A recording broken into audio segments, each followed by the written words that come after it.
From UFOs to psychic powers and government conspiracies, history is riddled with unexplained events. You can turn back now or learn the stuff they don't want you to know. A production of iHeartRadio.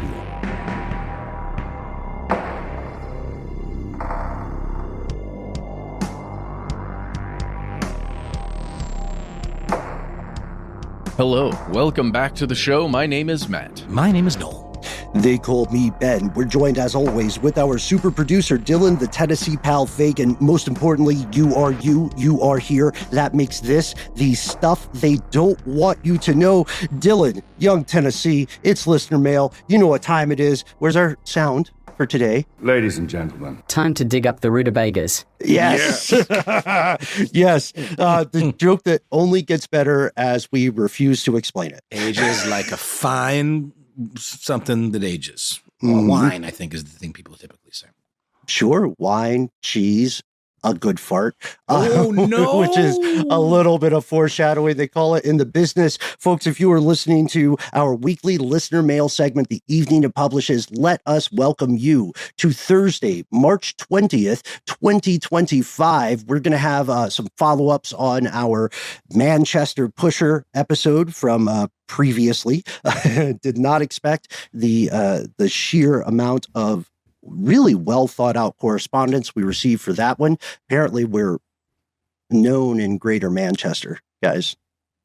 Okay, cool. All right. I love Manchester. Just a heads up, you know, when we find ourselves out that way, we're going to learn a little bit about trillionaires and fossil fuels.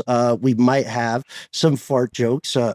We might have some serious conversations about diplomatic immunity. But before we do any of that, have you ever looked at one of your non-human animal buddies and thought, I wonder what you're thinking about. I wonder how you metacognate. What are they building in there? Their animal minds is the question. Yeah. No, I certainly do, Ben, as do we all.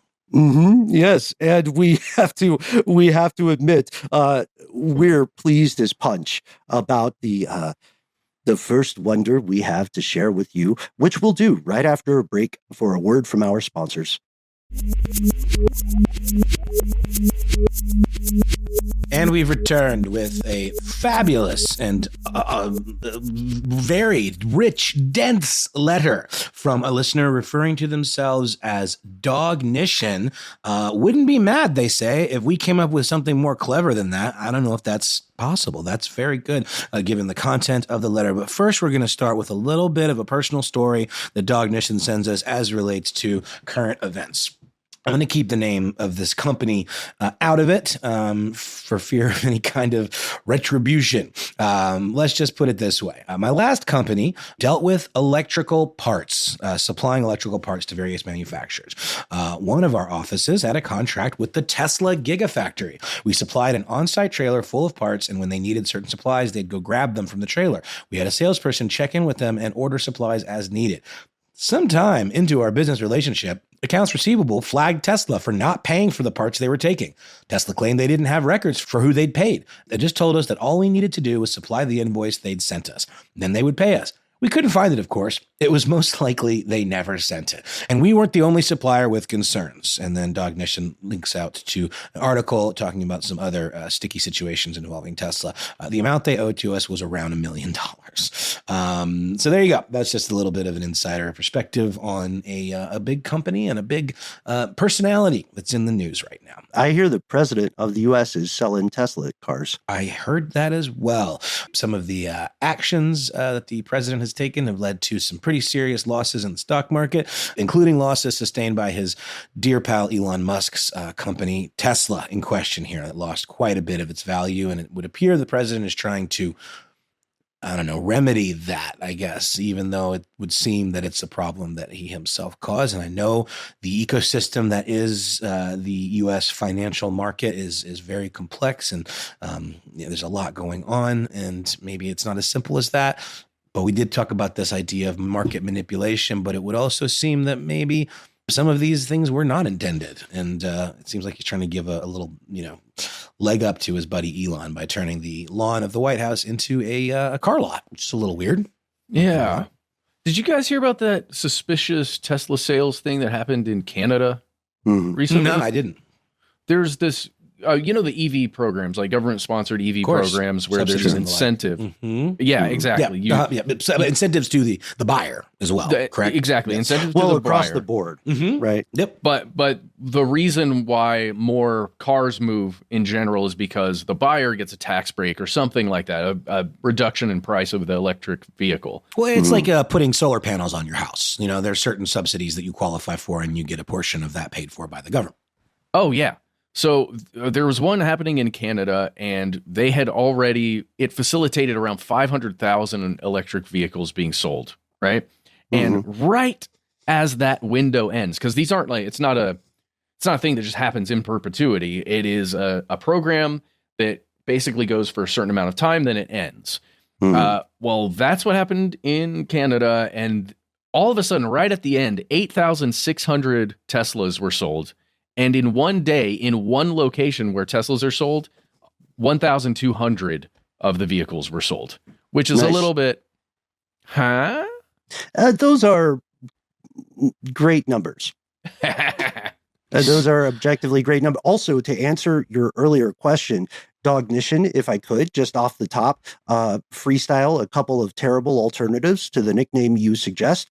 Because you opened the door, you invited us in. The void writes back. In addition to Dognition, help me out here, guys. What would be a good one? Poodleception. Yeah. Corgi-tation. Chihuahua factor. Yeah. Okay, Hypothesizu. It's pretty good. Let's just mess with us. All right. Those are our 4 suggestions. Unless, Matt, you got one? No, I just can't think on my feet like that. What are you talking about? Of course you can. You just keep one in your back pocket for later. But really quickly talking about Tesla situations while we're at it. I don't know if you guys also saw about the fire in Seattle that torched 4 Tesla Cybertrucks, apparently. Speaking of the idea of designating some of these actions as domestic terrorism. It's just such a bizarre situation we find ourselves in, where the line between private corporations and private industry is just more blurred than ever when it comes to the way the government is dealing with it, and with this, private citizen that's being given so much power. Though it does seem that maybe some of those powers are being rolled back a little bit after much protest from the actual elected officials that are running some of these agencies that Musk's Doge operation were given carte blanche to sort of dismantle. So we'll see. We'll see what happens with that. But that is really not the main reason why, as you can tell by the nickname, the Dognition wrote into us. And they say, enough about that. Here's a bunch of stuff about animals. This is mostly a bunch of my experiences, but there's some science stuff in there too. Thank you for that. And then it's a really in-depth email with quite a few examples of animal cognition. And so I'm just going to read a few of my favorites. So I'm going to start here. I've mentioned before having some experience, and this is a listener who's written into us multiple times, having some experience in the animal welfare world and dabbling in becoming an animal behavior consultant. A good friend of mine was my mentor for this journey, and she co-authored this book, and links to the book called Canine Enrichment for the Real World, Making It a Part of Your Dog's Life, by Ali Bender, CDBC, and Emily Strong, CDBC. Something I want to point out about this book is how well researched it is. This friend is fact-oriented and science-minded, which we love here on stuff they don't want you to know. We held some workshops for budding behavior consultants at some local shelters, and I had the great fortune of accompanying her for some behavioral consultations in pre-pandemic times. My focus was around understanding the sort of skeletal framework of behavior coupled with the ethogram for whatever species I might try to work with. While I remain no more than a hobbyist, what I have learned to see has provided small glimpses into the rich inner world of our pet animals. My own dog, Lucky, and I share an understanding that most pet owners don't reach. I give him agency to make choices that pet parents often don't consider, and he sort of learns how to bridge some of those outcomes to other forms of communication. I learned to listen to what that is by paying close attention to the behaviors he expresses. The most recent way this has played out is in his cooperative care routines. Lucky's an older dog, so I don't want to risk anesthesia to get his dental work done if I can help it. Instead, I taught him to lay on his side while I slowly and gently scrape tartar buildup from his teeth with very sharp instruments in exchange for some treats. I've accidentally poked his gums only a couple of times, and he will flinch, but will take care to keep holding still. If he wants a break, he taps my hand with his paw. When he's ready to start again, he lays back down on his side and presents his face. He is opting in for this. When I ask, do you want to work on your teeth? He jumps up excitedly and runs for the room where we do most of his grooming. So he is opting in to holding very still while I shine a bright light around his face, manipulate his lips and gums, and accidentally poke sensitive parts of his mouth on the occasion. He chooses this without having made him do anything he doesn't want to do at any step along the way. Pretty fantastic. I hear Matt in the background coaxing his dog Meadow with a little bit of animal cognition himself. So we'll have him back in a minute. Yeah. She's just reacting to something going on down there. Mm-hmm. One more quick story, and then we'll move on. And I want to hear about y'all's experiences with this stuff with your own pets. My neighbor's husky, Jasper, wouldn't go inside when he was called. It didn't matter what they offered him. They kept trying to give him treats so they could grab him. So he stopped responding to food. It was bad enough that one day they asked me to go help them get him inside because he wasn't listening and they needed to go out. Their long-term solution was to attach a long line to him when they needed to let him outside. When those neighbors went on a trip for a week, I watched their dogs for them. During that time, I said, challenge accepted. I let Jasper out without his long line, then held treats behind my back at a height he could reach. That way he could take them without fear of me trying to grab his collar.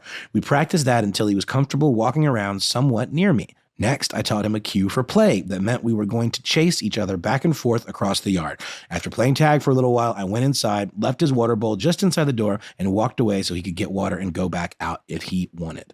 To get him to come back inside, I just asked if he wanted to go on a walk and wrapped up our sessions with a walk through the neighborhood. After doing this for 3 or 4 days, on the 5th day, I accidentally discovered that his favorite game isn't chase, it's tug. He very gently grabbed a stick I was holding from my hand. When he got it from me, he ran away as normal, but this time he self-handicapped so I could catch up and pull on the stick.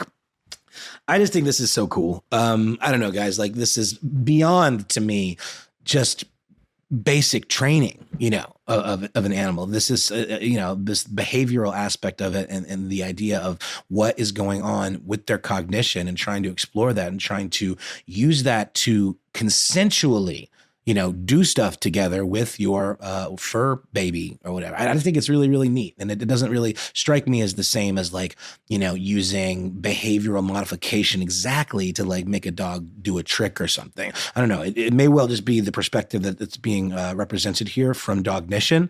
And there's a certain empathy and kindness and very, animal focused attitude here. But I don't know what you guys think about this kind of stuff. Is this different than just your standard run of the mill, obedience courses, or is there something more at play here? I would argue yes. Check out the show Ridiculous History. I wrote a 2-part episode we did on how dogs became domesticated in the first place. And domestication is a superpower. There is something fascinating here with the question of, the dilemma of anthropomorphizing or projecting upon a non-human animal, your own interpretations of patterns. But dogs are a little different.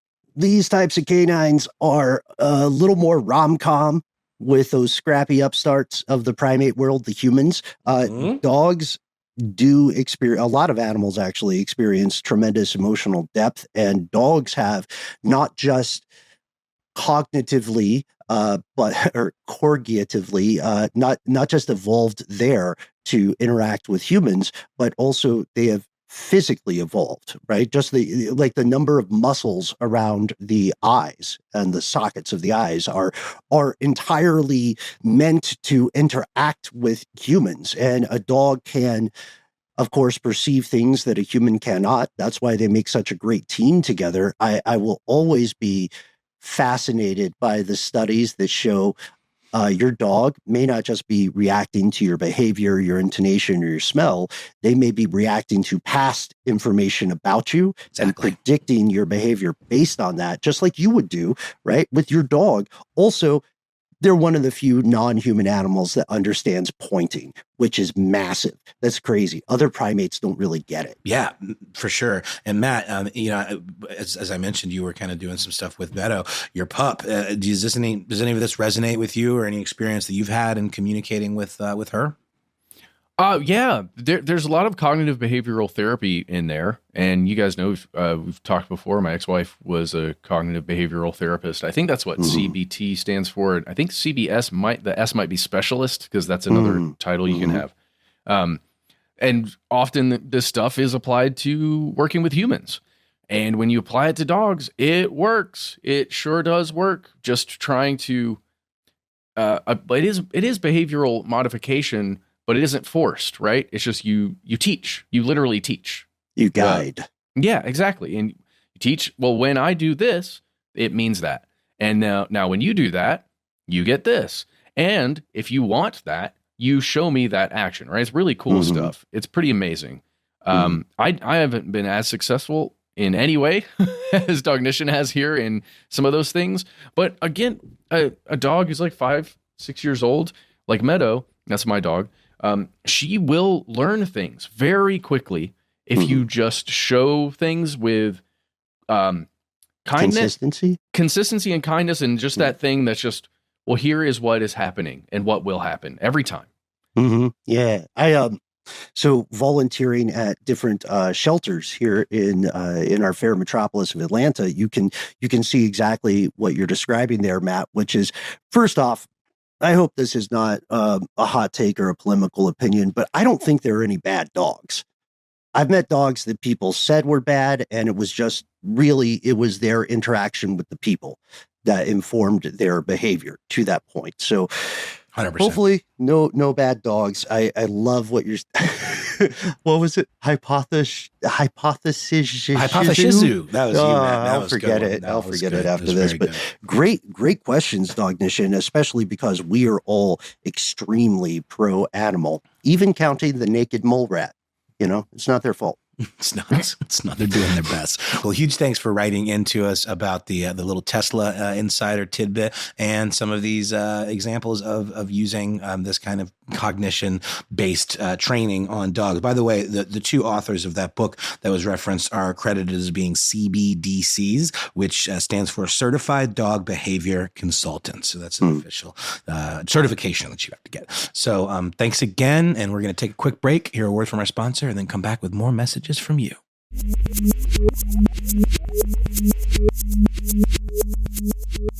And we've returned, guys. Surprise, we're jumping to the phone lines. First, we've got a very important message from Sergeant Riggs. Hey, guys. Please call me Sergeant Riggs. Just wanted to let you know I'm really excited for the upcoming episode you guys teased about diplomatic immunity. I had a little bit of experience with that. Back in the 80s, I was a LAPD detective, and I was chasing after these South African drug dealers who happened to have diplomatic immunity. Well, after a shootout with my partner and the bad guys, I eventually got to shoot the main bad guy in the head, as I told him his diplomatic immunity just expired. It'd be great if you guys could comment on that very famous incident. But all right, Riggs out. Which Lethal Weapon movie is that from? That's the first one, baby. Okay, go. We just thought that was terribly fun. Sergeant Riggs there, which is one of the characters, one of the partners in Lethal Weapon. Too old for this shit, Riggs. Martin, you're nasty. Yeah, Marty Riggs. Just describing, the plot, basically. We do have to note, Sergeant Riggs, if you are actually Sergeant Riggs, you did not fire that shot and that line. That was your partner, Roger Murtaugh. Credit where it's due, Sergeant. Don't make this investigation muddy. You know what I mean? Matt, you and I were talking a little bit off air. This is one of the ones that got me toward the end. Yes, exactly. Like, wait a second. This sounds familiar. And we don't want to spoil anything, but I mean, to kind of just spoil part of that movie. Lethal Weapon, a Mel Gibson movie worth your time. Indeed. And by the way, when Danny Glover said that famous line about being too old for this ish, he was 40 years old and playing a 50-year-old. So, wow, kind of relatable. Like it's like how there, for many decades in television, the serious high school drama shows all had students who were about 30. Yep. Wow, that's about right. That's about right. Yeah, but that was a nice one. Yeah, thank you, Sergeant Riggs. Well, let's get to just quickly. We should do a whole episode on diplomatic immunity, and we've touched on it many a time on the show. What it means. We have an episode on the way for sure. Exactly, we really are. But just to put it out there, so you're ready when that comes. That is a weird little situation where a diplomat from country A can go to country B, and while they are inside country B doing their business, whatever it is, they have complete immunity from the laws, from the jurisdiction of country. Oh, I'm confused. Country B. Yeah, well, why did I say this? No, you got it. Why did I do this? So you're in country B, right? You nailed it. Country B's laws are applied to you in a different way based on your diplomatic status as a representative of country A. Yes, real legal immunity for things like the lawsuit isn't going to happen. You aren't going to get prosecuted while you're in that country. Depending, right? Yes. That's why we're doing an episode on this, because the examples can be as innocuous as, well, this guy just doesn't pay parking tickets in Manhattan, all the way up to, hey, what is murder really?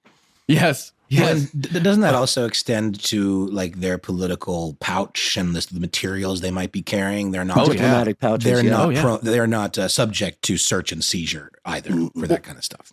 And just the concept, this goes way, way, way, way, way back, that you've got some representatives from another place coming to speak with the top men and women in your place. And they have different cultures, different mores, different everything. So while they're in your country, you just kind of have to let them do what they do and interact with you, and then they can head back. Theoretically in the nice way, right? And we're going to talk about how that can be abused so quickly.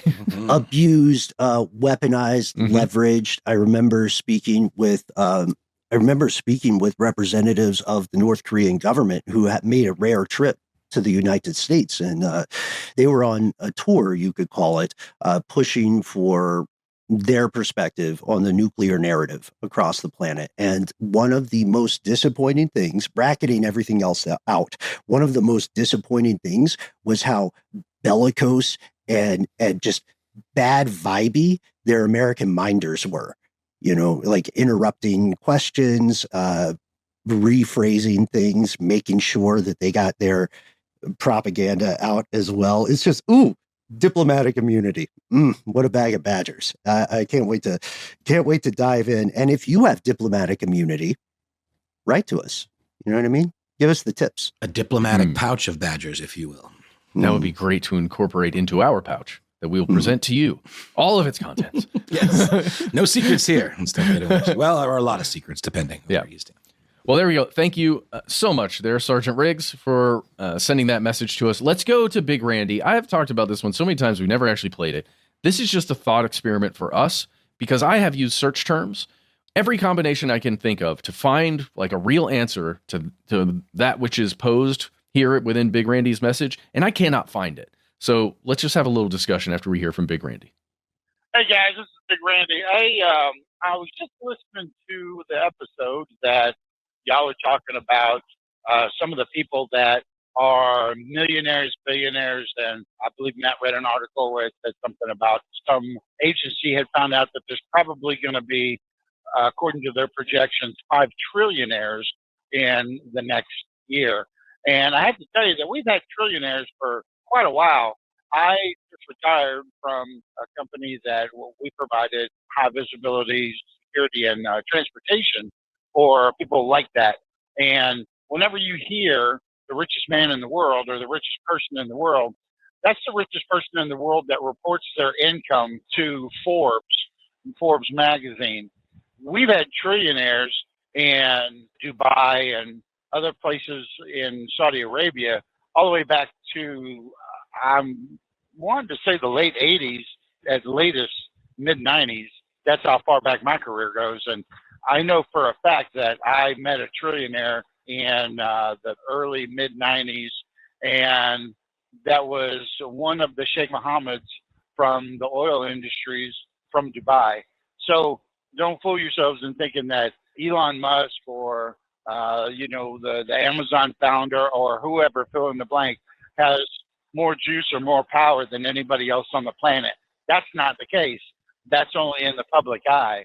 In the public eye, that might be what's important to us because we're just normal people.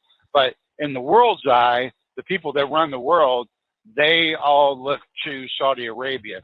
There might be other places where they have trillionaires. It's been often debated and talked about that Putin is one of the richest men in the world, if not the richest man in the world. But there's no accountability or accounting, no public accounting of his wealth. Same could be said for the leader of North Korea and maybe even other countries they might have. But as far as I know, the only trillionaires that I know of, and at least one that I've met, is from Saudi Arabia.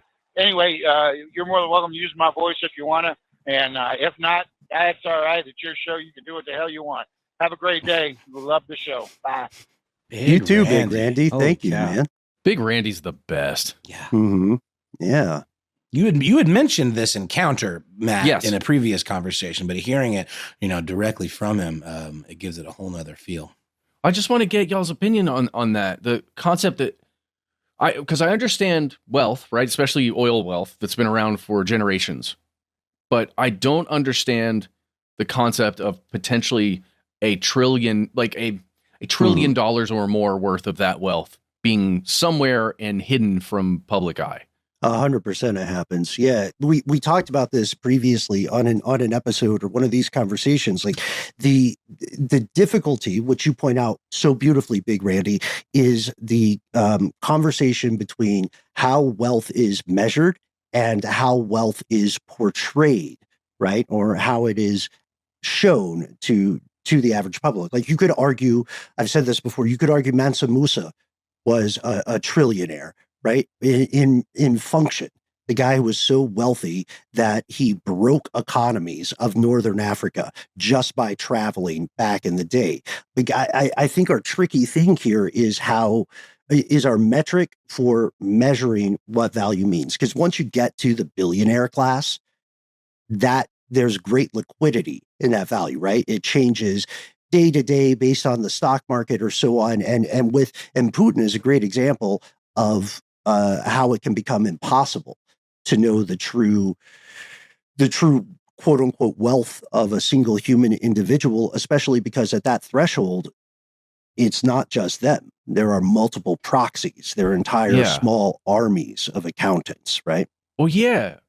Yeah, because you got that wealth for anybody above a certain level is stuck in accounts, stuck in, things that are tied to stocks, units that are tied to how well a currency is doing, right? That kind of thing. Or how well a natural resource is doing.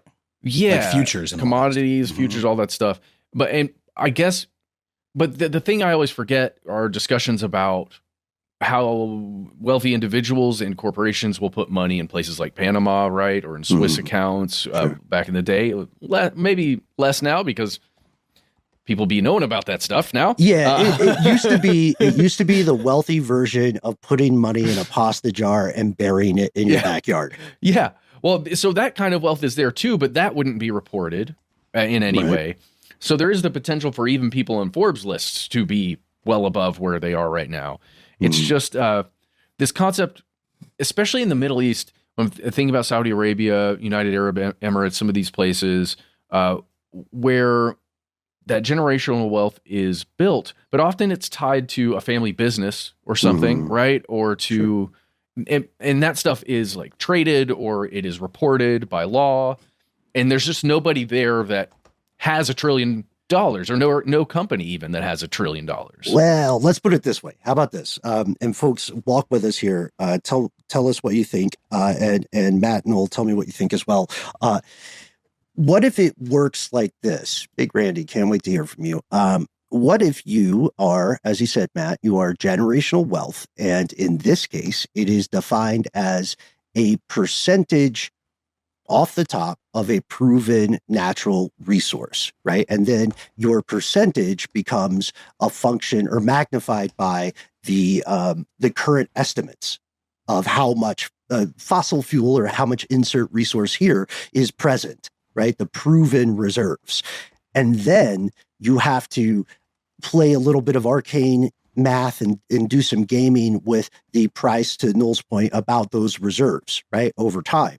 So if you have somehow a small percentage, or we would call it a deal point, on some kick-ass oil fields, whatever your poison is there, then the value the rest of the world assigns to those reserves can have a tremendous influence on what is seen as your observable wealth or value. But it's still not quite the same thing. Like, nobody has a briefcase right now with $1 trillion in it, because it's super inconvenient. You would have to check that when you fly. Imagine how big that would be. The size of the Chrysler building. I can't even possibly imagine the physical manifestation of that much money. Do you guys have any thoughts around, though, the whole diplomacy aspect of, like, you know, to what degree do individuals with this amount of money, you know, receive deference from the Elon Musks and presidents and, you know, other billionaires of the world? And how are they able to stay so anonymous? Well, the real advantages at that threshold, and only hypothetically, would be things like privacy, right? One of the immensely eroded resources of our time. We talked about this in the past. The second big difference is, to your question, access. So if you are past a certain financial threshold and you say, you watch something on TV, right? Or you hear something on the radio and you say, I want to meet that person. You know, this Mariah Carey seems like a real up-and-comer. Then you can just have your people get you on the phone with Mariah Carey. If you like a good stock, you can just have your people get you on the phone with whomever is in charge of that stock. The access is one of the primary operational differences, up there with privacy.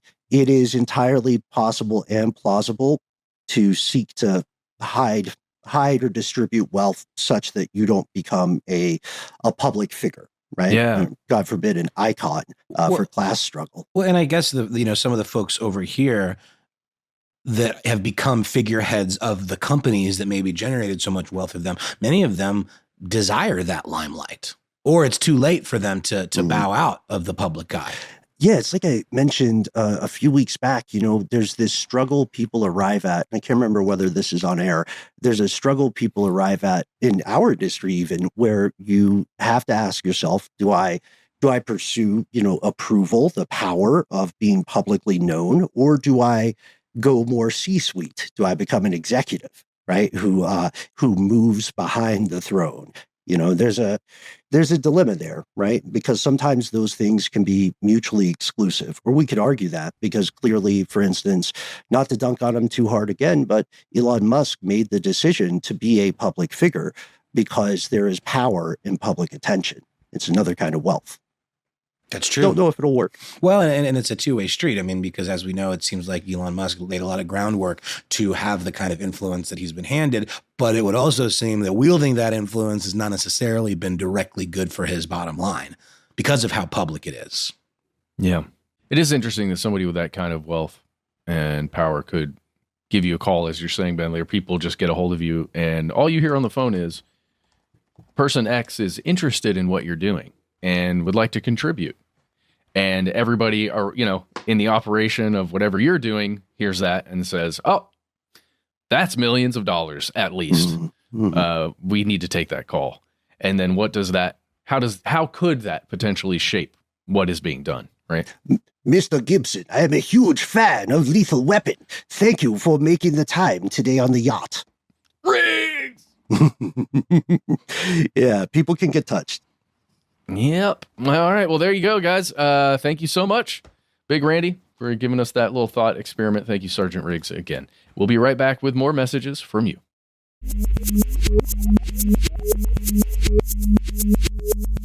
And we have returned with a follow-up to our earlier episode on the Manchester Pusher. The Manchester Pusher, please do check out the episode if you haven't yet. The Manchester Pusher is an allegation or a theory similar to the one we see in the Smiley Face murders. The concept is that in the greater Manchester area, many people, often dudes, right, who have fallen into canals or drowned, and their body's been found in a canal. The idea is that they are purposely being murdered by some sort of active serial killer or killers. The official explanation, which has always been pretty consistent, by the way, is that no, these are drownings, and maybe people were intoxicated through a drug or alcohol, or maybe the weather was bad and they simply slipped. This was a controversial phenomenon to cover, to explore, and we want to thank everybody who took the time to write to us regarding this. I don't know about you guys, but I was absolutely astonished to find just how many people reached out and directly contacted us. Yeah, 100%. lots of great messages about this episode. So we'd like to share just a couple of these. One we can start with. We mentioned some of these in a previous listener mail segment. One that we can start with, however, is another thing. I had teased this for a while. Law enforcement in Manchester contacted us. We'll give them anonymity, but they contacted us with a lot of great information. I'm thinking maybe we can read just a little bit of this message from a local police constable. Okay, GMP Bobby writes to us and says, "Hello, loves. There's a photo of me at work. I work for the GMP, and without getting too into the weeds, this person did prove their bona fides to us. And GMP Bobby says, I love this episode. I've been meaning to send you an email for some time to discuss the pusher. I know a few months ago you discussed a similar thing in a city in the U.S. Can't for the life of me remember which. Look, I can't pretend I have even come close to working for Major Investigation Team, MIT, different MIT, the unit that would investigate murders and the like. However, I work on the City of Manchester Central District. This covers the city center and the areas with the highest volume of nighttime economy. The pusher is the sort of theory that a lot of us in the GMP like to talk about a lot. And we'll pass the mic here. Matt, GMP Bobby is responding to some questions we raised about closed circuit television. It continues, I just want to clear some things up. Yes, there is a lot of CCTV. It actually isn't that hard to get. The majority of CCTV in the city center is covered by the local authority. Almost all businesses will supply CCTV with a simple form for information disclosure. So that really isn't a problem. We also have the powers to seize CCTV if someone is being obstructive. CCTV, however, does not cover vast parts of the canals. The majority of the canals in the city center do have railings to prevent this sort of thing. However, once you leave the city center, there are no barriers. The canals span miles and miles of the greater Manchester area. Railing all of them would cost a bloody fortune. Also, there would be some arguments for the barge boat owners, I dare say. Which we encounter later in some other correspondence. Now, GMP Bobby moves on to walk us through encountering a canal. Noel, do you want to hit us with this one? For sure. The canals can be the quickest way if you are a pedestrian to leave the city. And if you're pissed up, I guess that means drunk, and your phone has died, so no GPS, the easiest way to navigate to your house. It would be tempting, but also you'd be an idiot. I live in a suburb on a canal. I have often walked to the city along the canal. It can be nice on a good day when it's well lit. They are very dark at night, however, unbelievably dark. The canals are also used a lot by criminals or people cruising. They are also used a lot by lads wanting to take a piss on a weekend night.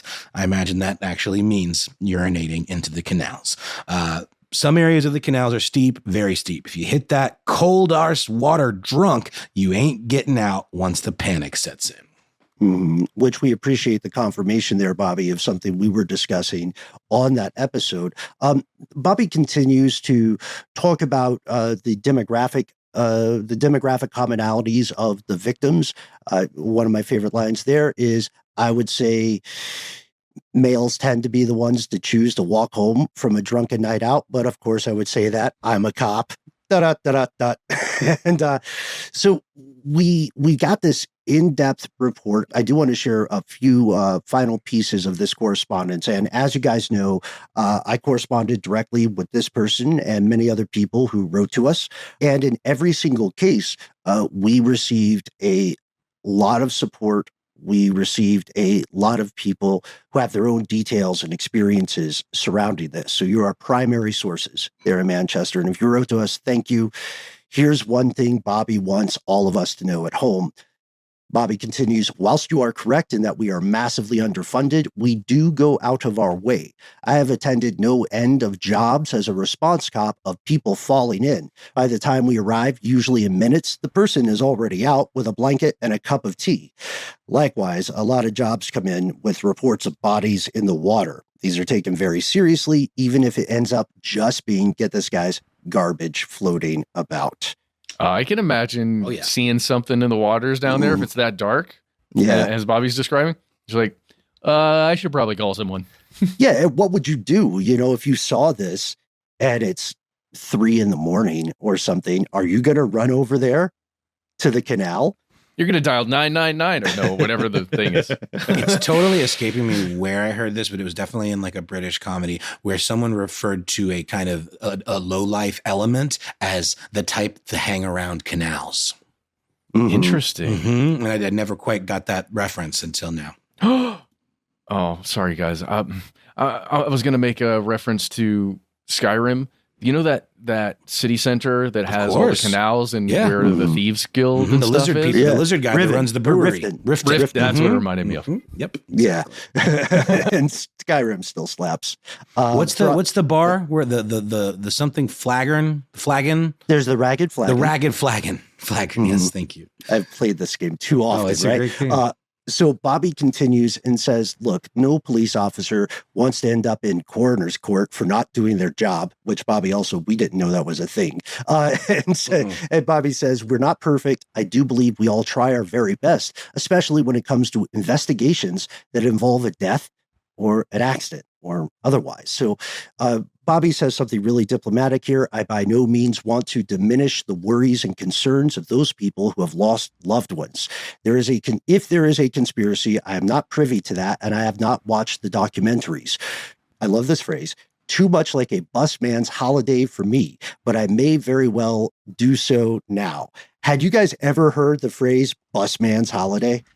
Nope. No. Okay, so neither had I. We wrote to ask about it, and apparently a busman's holiday is meaning that you are on vacation, but you still do your job. So it would I guess a comparison of that would be us taking a day off from podcasting just to listen to podcast. Sure. Also kind of the way we take vacation in general. Just full disclosure. Yeah. Mm. And with this, we won't have time to get to all of the rest of the correspondence, but we got some great hot fuzz references. We got people who noted there are similar theories in Bristol, a nearby area, also riddled with canals. And we got a lot of requests, you guys, to go to a live show in Manchester. What do we say? Absolutely. Yeah. Yeah. Big fan of their football club. Oh, man. Which we mentioned, Chester United. Yeah. Man, you. I keep seeing an image of, what is it? What is the title, Bobby? What is Bobby's title? GMP Bobby. GMP Bobby. Did you guys watch the show The Fall? Yes. Are you aware of that one? I see Gillian Anderson talking when I'm reading this. One. Very good. Okay. All right. That was a great one. Now, before we wrap up, we had a lot of questions on various social media platforms and emails and so on regarding why we had a string of classic episodes. We talked about this recently, but one thing we did promise our friends and family over on Here's Where It Gets Crazy, our Facebook page, is that we had a lot of fart jokes. So to close out tonight's listener mail, if we may, we'd like to, instead of letters from home, send you some fart jokes that we're really proud of / ashamed of. Yes. Yeah. Okay. We'll keep it. All right. Here we go. Hey guys, why should you never fart on an elevator? Many reasons. It's very rude. It's wrong on so many levels. Oh, that's good. It's good. It just keeps being wrong. Yes, it's true. I've got a related one. Yeah. Go. Guys, I just released my own fragrance. Nobody on the elevator seemed to like it. Oh, no. I love it. No, they didn't. They didn't care for it. Speaking of parallel thinking, here's one Tennessee pal said as well. Be careful with this joke. It's an antique, but we love it. Guys, what do you call a teacher who doesn't fart in public? I think you can figure this one out. A teacher who I think I got it. Fart give it in to me, Matt. public. I don't think I got it. I'm farting up the wrong tree with this one, guys. What do you got? They're a private Tutor. Yes. Yeah. All Your right. eyes, Okay. damn your eyes. Hey, what do you call it when a king farts? Noble gas. Nice. Fellas. That's a science joke. Yes. It's on the table. Fellas, what's the stinkiest kind of jacket you can wear? Hold on. What is it? A windbreaker. Oh, no. I was going to say a pea coat. That's different. That's a different kind of joke. No, I get it. I like it. Let's keep both of those. Hey, what do you call a cow's fart? Methane. Yeah, all right. Good. Dairy air. Oh, Dairy, my air. God. There's no God to stop us. This is my last one, guys. This is Ready? proof positive of this, guys. There is no God. Why is it strictly prohibited to pass gas in an Apple store? Why is that? No windows. That's great. Okay, one last one. I had another fart joke, but I blew it. Okay, so anyway, we'll end it here, folks. Yes, we hope this message finds you well amid grand adventure this evening. We'll be back with more episodes, more strange news. We used to tell more fart jokes, but everyone told us they stink. Boom. So find us online, find us via email, find us via a telephonic device. Just hit us up on the internet where nothing smells. Oh, yeah, it's true. You can find us all over said odorless, colorless internet at the handle Conspiracy Stuff, where we exist on X, FKA Twitter, on Facebook with our Facebook group. Here's where it gets crazy, where the fart jokes are flowing or wafting. Whatever. And you can also find that handle on YouTube, where we have video content galore for you to enjoy on Instagram and TikTok. However, we are Conspiracy Stuff Show. We have a phone number. It is 1-833-STDWYTK. When you call in, it's a voicemail system. You've got 3 minutes. Give yourself a cool nickname and let us know within the message if we can use your name and message on the air. If you got more to say, they could fit in that voicemail. Why not instead send us a good old-fashioned email? We are the entities that read every piece of correspondence we receive. Be well aware, yet unafraid. Cognition, hypothesizu. Sometimes the void writes back. Give us your takes, hot, cold, or middling. Let us know what we should explore in future episodes that you feel your fellow conspiracy realists will enjoy. We're just a few steps away, so join us out here in the dark. Conspiracy at iHeartRadio.com.